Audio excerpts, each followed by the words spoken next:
고령화 속도가 빨라지면서 국민연금이 노후에 든든한 버팀목이 되려면 사회적인 합의를 통한 보험료 인상으로 소득 대체율을 높일 필요가 있습니다. 하지만 우리는 여론 눈치 보느라 땜질식 처방으로 기금 고갈이라는 불신만 키웠다는 지적인데요. 이 문제 짚어보겠습니다. 자, 김한진 기자. 네. 그 30년 전에 그 국민연금이 도입됐단 말입니다. 그 초창기 때랑은 그 인구 변동 등 그 변화에 맞춰 손질을 했었어야 되는데 사실 그러지 못했어요. 그래서 땜질 처방이 머물렀다는 비판이 거센데 왜 이런 비판이 나오는 겁니까? 네, 국민연금 도입 당시의 최초 설계 자체는 인구 변화 등 기금 고갈에 대한 변수가 좀 적은 상태에서 출발을 했습니다. 네. 당시 소득 대체율이 70%로 이에 걸맞는 보험료는 15% 수준이었지만 가입자들이 부담을 우려해서 3%로 시작을 했고 5년마다 3%포인트씩 인상을 하기로 했습니다. 예. 그리고 1998년 9%가 되자 두 자릿수 인상에 대한 반발을 의식해서 보험료를 올리는 카드 대신에 소득 대체율만 60%로 낮췄습니다. 예. 하지만 재정 고갈 우려가 더 커지면서 2003년에는 보험료를 15.9%까지 올리는 개정안이 국회에 제출이 됐지만 무산이 됐습니다. 이후 2007년에 두 번째 개혁안이 가까스로 통과는 됐습니다만 역시 소득 대체율만 50%로 낮추는 반쪽 개편에 머물렀습니다. 예. 그러면서 용돈연금이라는 오명과 함께 고갈 위기로 국민들의 불신만 자초했다는 평가입니다. 개편안들이 정치 영역, 국회로 넘어와서 논의되면서는 제도 자체 본질보다는 주변 관계, 정치적 고려가 우선시되다 보니까 국민들의 수용성을 강조하는 쪽으로 논의가 진행되면서 제대로 된 개혁이 이루어지지 못하면서 부분적인 또 더 왜곡이 심해지는 쪽으로. 사실 노후생활 보장이란 취지를 살리려면 상황 변화에 따라 보험료 인상은 불가피한데요. 그 정치권의 여론의식으로 근본적인 수술은 미뤄져 왔습니다. 자, 강 기자. 그래서 외국에 비해 너무 낮다는 지적이 많은데 우리나라 국민연금 보험료율 어느 정도입니까 지금? 네, 사실 보험료율을 인상해야 한다는 의견은 1차 추계가 있었던 2003년부터 쭉 제기돼 왔습니다만 국민 반발을 우려해서 그동안은 올리지 못했습니다. OECD 국가 평균 보험료율을 보면 22.9%인데 우리는 9%, 이 절반에도 못 미치는 상황이고요. 나라별로 보게 되면 영국, 독일 등 유럽에서는 요율이 20% 안팎이고 우리보다 빨리 고령화가 진행된 일본도 17.8%로 우리의 2배 수준입니다. 그렇군요.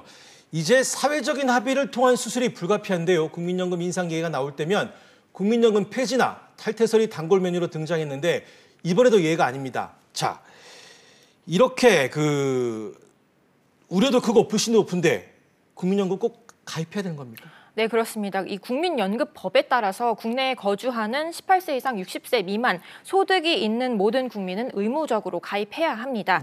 최근 선택가입제 주장도 나오고 있는데요. 이럴 경우에는 가난하거나 부유한 사람 또 젊은 층 모두 나름의 이유를 대면서 가입하지 않을 수 있습니다. 이렇게 가입을 피하는 사람이 많아질수록 노후 빈곤층이 확대되고 결국에는 국가가 세금을 통해서 문제를 해결해야 합니다. 이렇게 된다면 성실하게 노후를 준비하는 사람이 그렇지 못한 사람의 노후를 책임지게 되는 불공평한 이중 부담이 발생하게 됩니다. 무엇보다 연금을 제대로 운영하지 않고서는 이 점점 길어지는 노후를 대비할 장치가 없어지게 되기 때문에 우리뿐만 아니라 많은 국가들이 이 공적 성격의 사회보험 제도를 의무 가입제로 운영하고 있습니다. 그렇군요. 그 국민연금에 대한 강한 불신으로 최근 연금 개혁안이 나오자 국가가 지급보증을 하라는 주장도 커지고 있습니다. 하지만 지급보장을 하면 국가 신인도에 문제가 생길 수 있다는 반론도 만만치 않은데요. 자, 김한진 기자, 먼저 지급보장을 주장하는 측의 입장은 뭡니까? 네, 쉽게 말하면 국민연금이 바닥이 나면 세금으로 메꾼다. 이런 내용의 조항을 국민연금법에 명시해야 한다는 건데요. 공무원연금법의 경우는 지난 2000년 개정이 되면서 국가가 지급을 보장하는 조항을 추가했거든요. 하지만 국민연금법에는 국가는 연금급여가 안정적이고 지속적으로 지급되도록 필요한 시책을 수립하고 시행하도록 한다. 이런 문구만 있어서 좀 애매합니다. 이것도 지난 2013년 법이 개정되면서 추가된 건데요. 따라서 공무원 연금처럼 연금이 부족하면 국가가 지급을 보증할 필요가 있다. 이런 주장입니다. 지금 국민연금 제도가 국민들에게 여전히 불신을 주고 있고 특히 청년 세대들이 내가 낸 거 제대로 받기 어렵겠다는 이 판단을 가지고 있는 상황에서 법으로 지급 보장을 안 하기는 어려운 지경에 이르렀고. 하지만 그 지급 보증을 해야 한다는 그 주장에 대한 우려의 시선도 적지 않죠. 네, 지급 보증을 명문화한 공무원 연금은 이 조항이 국가부채가 쌓이도록 만드는 독소 조항이 됐다, 이런 지적입니다. 예. 지난해 말 국가부채가 1,556조 원 정도 되는데요. 공무원과 군인연금 부채가 845조 원 정도 됩니다. 여기에 국민연금까지 더하게 되면 국가 신인도는 물론 국가 신용도 하락으로 이어진다, 이런 우려입니다. 전문가의 의견 한번 들어보시죠. 국민연금이 이제 명문화되면 국가부채 한 600조 원 이상이 더 추가가 돼요. 이 잠재적 국가부채가 올라가면 뭐가 불이익을 당하느냐? 당연히 뭐 신용도가 이제 낮아지고요. 또 이 해외 기관 투자자들이 볼 때 한국이란 나라의 어떤 리스크 프리미엄이 올라가는 건 맞죠. 자, 그런가 하면 이 지급 보장 조항이 그 대수술이 불가피한 국민연금 제도 개선에 발목을 잡을 것이란 그런 반론도 있다고 하네요. 네, 전 세계 어느 나라도 이 연금 지급 보증을 명문화하고 있는 나라는 없습니다. 네. 그리고 지급 보증 조항이 오히려 국민연금 제도 개편에 걸림돌로 작용할 수 있다, 이런 지적입니다. 예. 지금도 제도를 제대로 고쳐나가지 못하는 상황인데 매 5년마다 국민연금 재정 개선을 시행해서 진단 결과를 통해서 주기적으로 제도를 손을 봐야 할 텐데 지급보장 조항이 들어가면 자칫 제도 개혁 논의보다는 책임 공방에 대한 정치적 논란으로 확대될 가능성이 꽤 있어 보이기 때문에 우려하고 있는 입장입니다. 결국 국민연금에 대한 불신을 엿볼 수 있는 이런 논란 때문에 정부도 결국 그 지급보장 명문화를 검토하겠다라고 밝혔어요. 네, 자문위 안에는 국가가 지급하는 규정을 좀 추상적인 수준에서라도 언급을 하자, 이런 내용이 담겼었는데요.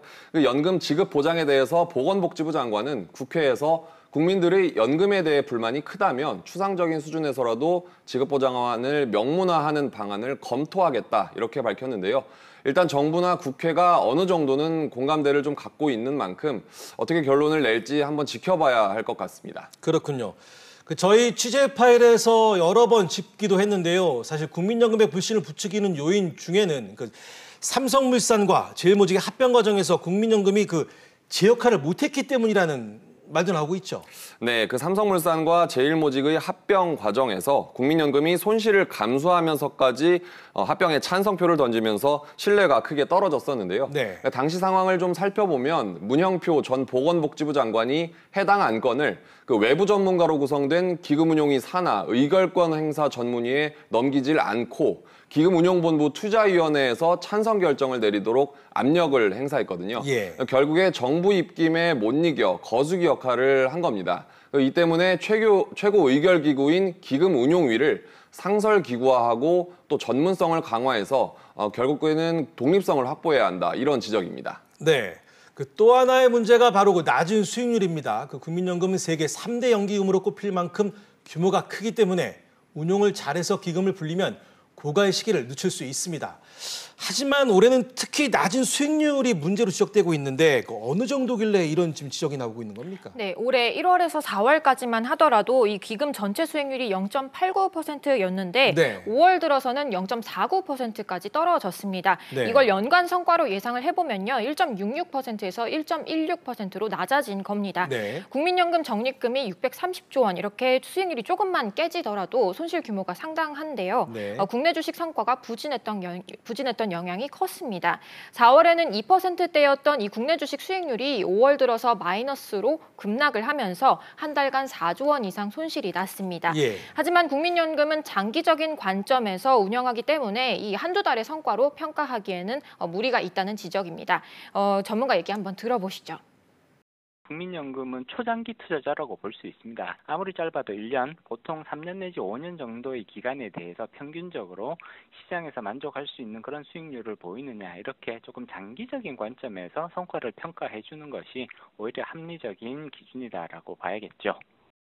자, 국민연금에 대한 불신과 우려도 크지만 반면에 국민연금만큼 든든한 노후 보장 상품도 없다라는 이런 말도 예찬론도 만만치 않죠. 네, 그렇습니다. 아이러니하게도 국민연금이 가진 이 강제성 때문인데요. 예.